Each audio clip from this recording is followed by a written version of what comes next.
Welcome back to the show, everyone. Today, we're diving deep into one of the biggest geopolitical questions of our time: what happens next in Ukraine? And more importantly, how does President Donald Trump plan to shape that future? So, let's be clear. Trump is looking to end the war as fast as possible. That's his big goal. Not necessarily for Ukraine to win, not for Russia to win, just for the fighting to stop. Trump's goal is to separate the U.S. from European responsibilities.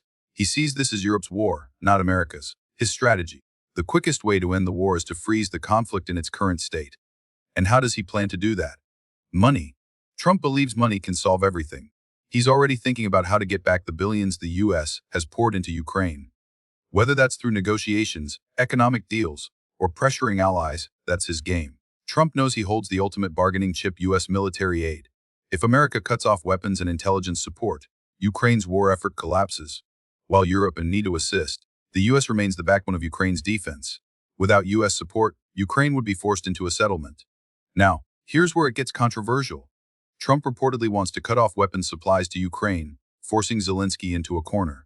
No more U.S. aid means no more ability to fight. And if Ukraine can't fight, what's the only option left? Negotiation. And negotiations in this scenario favor Russia. Now, let's talk about Putin. He's sitting back and watching all of this unfold. Right now, Russia controls about 1/5 of Ukraine's territory, an area about the size of South Korea. That's huge. That's where Ukraine's major industries and infrastructure are concentrated. And that's what Putin wants to keep. Putin also wants to install a pro-Russian government in Ukraine. He believes that Ukraine's 2014 revolution, where pro-Russian President Yanukovych was overthrown, was a Western-backed coup. Now he sees an opportunity to reverse that. By undermining Zelensky's legitimacy and pushing for political instability, Putin strengthens his position. If Trump pushes for a peace deal, it likely means recognizing Russia's control over this land. In exchange, Trump could demand certain conditions, maybe some adjustments on the borders, maybe a few compromises.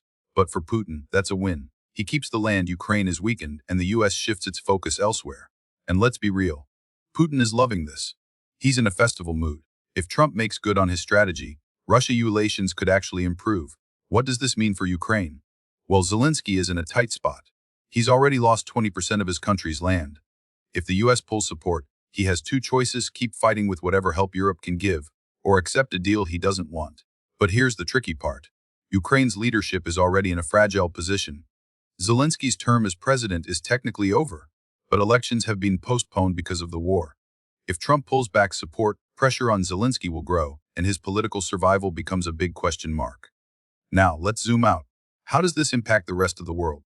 Europe is not happy with Trump's approach. Countries like France and the UK are already exploring ways to keep the fight going, whether that's by sending troops, supplying weapons, or working around U.S. decisions.